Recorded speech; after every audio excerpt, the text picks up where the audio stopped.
I'm out on patrol or just walking my beat, it feels like a threatening situation could erupt at any minute.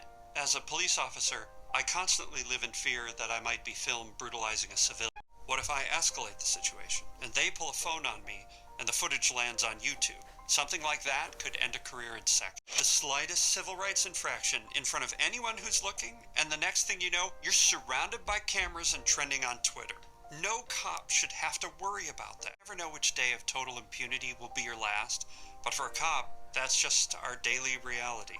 August 27th of 2018, Officer John Michael Crowder of the North Little Rock Police Department stopped a vehicle occupied by a man suspected of using a stolen credit card. The officer claims the man is fleeing, but the suspect denies it, and dashcam footage to substantiate the claim is not available. However, the original location for the call was the Super Stay Inn, and the sign for the motel is clearly visible when the dashcam begins.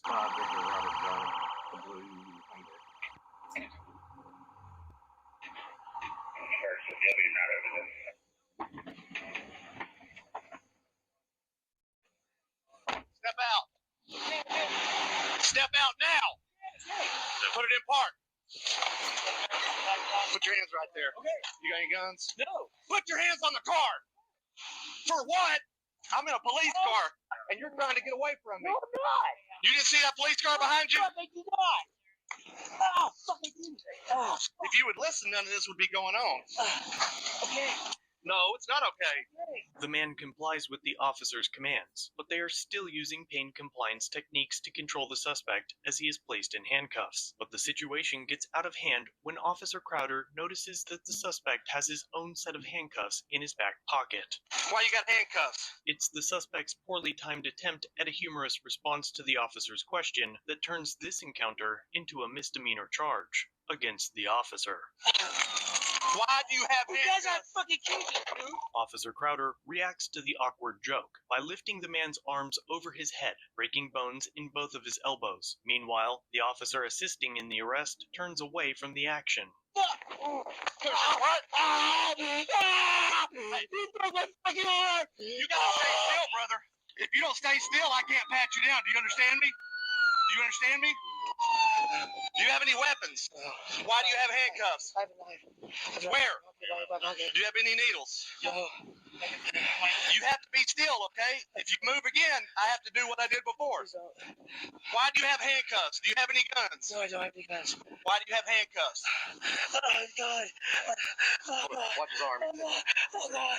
The suspect was arrested and brought to the North Little Rock Police Department Detective Division and was later transported to the hospital. The department investigated the use of force and 4 months later ruled that Officer Crowder violated 3 department policies, including lawful, civil, and professional conduct, excessive use of force, and not displaying competent performance. He was then suspended for a period of 30 days and had to sign a last chance agreement. The next month, North Little Rock taxpayers were punished for the officer's criminal act and paid the injured man $30,000, though the county was still pursuing charges against him for the alleged felony use of a stolen credit card. Upon reviewing the case, prosecutors realized that dashcam footage was never submitted for it, and once they received it, the prosecutor's office dropped all charges against the suspect, as they had found that the officer's actions during his arrest rose to a criminal level. At that time, they notified the chief of police that they would be seeking charges against Officer Crowder. The police chief at the time, Mike Davis, claimed to have no idea why the dash camera video was not included in the original case file, and said,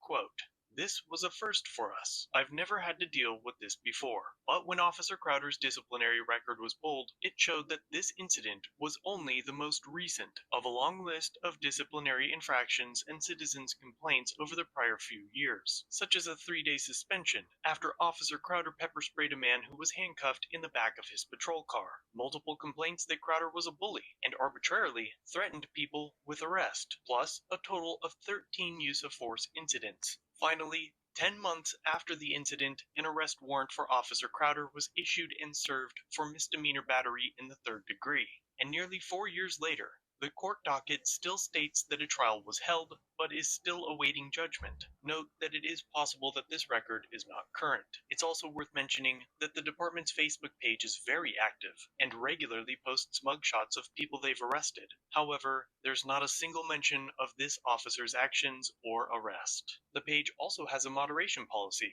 claiming that they, a government institution, reserves the right to remove or block submissions that contain profanity and comments not related to the presented subject matter, which is odd because in the case of Tanner v. Zeigenhorn, the federal court in the Eastern District of Arkansas held that a police department's use of Facebook's content filtering tools to censor speech or banning individuals from the page violated the First Amendment. The court also held that the interactive comment section is not a limited public forum, but is a designated public forum, and the department still has their comment pinned. Yeah, he's an idiot. He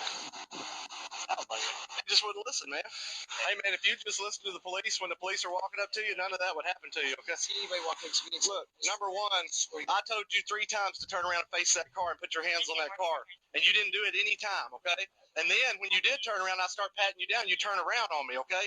You're not allowed to do that, brother, okay? You have to listen to everything that the police tell you. I put my hand down and grabbed them handcuffs, and I thought it was a gun. Yeah. It didn't feel like handcuffs. I was punched him in the back of the head. Oh, I probably broke his fucking arm. I flung him up in that fucking car. I said, man, what is wrong with you, dude? Yeah. And I looked at it, and it was handcuffs. I was like, Still. Are you a bond? No. I was like, who walks around with handcuffs in a case? Yeah. Oh, well.